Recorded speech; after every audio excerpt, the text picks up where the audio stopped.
Hello friends, health paradise के second episode में Yamada सागिरी अपनी फैमिली के बारे में हमें बताने लगती है कि कैसे जब वो छोटी थी तो उसकी फैमिली के हेड यानी कि उसके फादर एक ही सिंगल स्ट्राइक के अंदर एक एक्सिक्यूशन कर देते थे। और एक्सिक्यूशन जिसका होता था उसे पता भी नहीं चलता था कि उसका सर कट चुका है, और वो साइड में खड़े होकर ये सब देख रही होती थी और बाकी सब फैमिली मेम्बर्स भी ये सब देख रहे होते थे और सीख रहे होते थे। और जब उसने पहला एक्सिक्यूशन अपने हाथों से किया तो वो एक सक्सेसफुल एक्सिक्यूशन था, लेकिन जल्दी ही जिसे उसने मारा था उसकी हाथों की डरावनी परछाई उसके सामने नजर आने लगी और उसके मन में डर बैठ गया। और यही बात उसके फैमिली एल्डर ने उससे कही कि तुम्हें अपने डर पे काबू पाना होगा, वरना तुम कभी भी सक्सेसफुल नहीं हो पाओगी। और फिर वो गाबी मारू की आंखों पर पट्टी बांधकर उसे एक दूसरी जगह पर ले जाने लगती है, जो जगह समुद्र के किनारे है। और वहाँ पे और भी गाबी मारू जैसे 30 क्रिमिनल्स वहाँ पर लाए गए हैं और अथॉरिटीज़ कुछ पढ़कर उन्हें सुनाती है। और उस खूबसूरत सी बहुत ही खतरनाक डेंजरस जगह के बारे में उन्हें बताया जाता है, जहाँ से वापस कोई भी अभी तक जिंदा लौट कर नहीं आ सका है। और तब उन्हें बताया जाता है कि एक इंसान वहाँ से जिंदा लौट कर आया था, लेकिन उस इंसान के यहाँ आने पर उसके बॉडी के अंदर से बहुत सारे फ्लावर्स उग आए हैं और उसे अभी भी होश नहीं है कि वो क्या कर रहा है, वो जिंदा है भी या नहीं।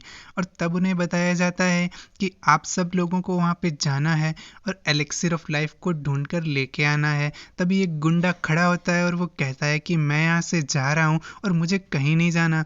तभी एक यामाडा वॉरियर फटाक से उसकी गर्दन काट देता है और फिर अथॉरिटीज़ उन बाकी सारे क्रिमिनल्स को बताती है कि तुम्हारे पास कोई ऑप्शन नहीं है और तुम लोगों को जाना ही पड़ेगा, और जो मना करेगा उसका यही हाल होने वाला है। और तभी उन लोगों को बताया जाता है कि हर एक क्रिमिनल के साथ में एक यामाडा वॉरियर भी जाएगा, और हमारे पास यामाडा वॉरियर्स की कमी है और वो सिर्फ 10 ही हैं, और तुम लोग 30 हो, और तुम लोग आपस में लड़के अपकर एक दूसरे को मार डालो, और जब लास्ट में 10 लोग बचेंगे उनके साथ में हमारे 10 यामाडा वॉरियर्स जाएंगे।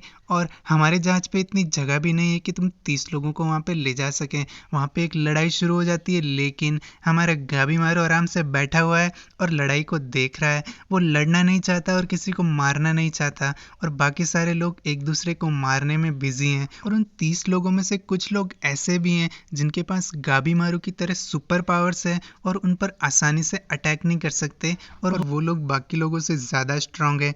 तभी यामाडा सागिरी का एक एल्डर उससे कहता है कि तुम इस जॉब के लिए सूटेबल नहीं हो क्योंकि तुम्हें डर लगने वाला है। लेकिन वो कहती है कि मैं अपने बचपन से ये सब और झेलती आई हूँ, और बाकी सारे बच्चे मुझ पर पत्थरों से अटैक कर देते थे और मैं अपने घर में जाकर अपनी माँ के पास जाकर छुप जाती थी, और मैं ये अब नहीं करने वाली, और मैं उन सब से लड़ सकती हूँ और मैं ये कर सकती हूँ। और तभी कुछ क्रिमिनल्स उसकी तरफ बढ़ने लगते हैं और वो उसे मारने की इच्छा रखने वाले हैं और वहाँ से भागना चाहते हैं। और ऐसे लोगों से हमेशा वो जब छोटी थी तब से वो उनके सामने आकर हमेशा लड़ी है, और इस बार भी वो यही करेगी। और वो अपनी तलवार उठाती है और एक के बाद एक उन सब लोगों को अपनी तलवार से गर्दन काटना शुरू करती है, और जो भी उसके सामने आता है वो सबकी गर्दन काट देती है। और लास्ट में जाकर उसे उन मरने वालों के डरावने हाथ नजर आने लगते हैं। तभी गाबी मारू खड़ा होता है और उन अथॉरिटीज से कहता है कि ये सब करना ज़रूरी है क्या,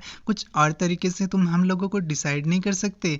तभी अथॉरिटीज़ बाकी सारे क्रिमिनल्स से कहती है कि जो भी इस गाबी मारू को मार देगा उसे वहाँ पर भेज दिया जाएगा। और तभी कुछ लोग खड़े होते हैं और गाबी मारू उनसे कहता है कि प्लीज़ मैं तुमसे लड़ना नहीं चाहता, लेकिन अगर तुम मुझे मारने की कोशिश करोगे तो मैं भी तुम्हें मार डालूंगा। और तभी गाबी मारू फटाफट उन सब लोगों को मार देता है। उसे ये सब करना अच्छा नहीं लगता क्योंकि उसकी वाइफ को उसका किसी को मारना पसंद नहीं था, लेकिन उसके पास कोई ऑप्शन नहीं था। और अब वो गिनती के 10 लोग बचे हैं और वो सारे बहुत ही ज़्यादा डेंजरस हैं। उनमें पहला है आजा चोबेई द बैंडिट किंग, और दूसरा है स्वॉर्ड ड्रैगन जिसे ब्लेड से खेलना बहुत ही ज़्यादा पसंद है।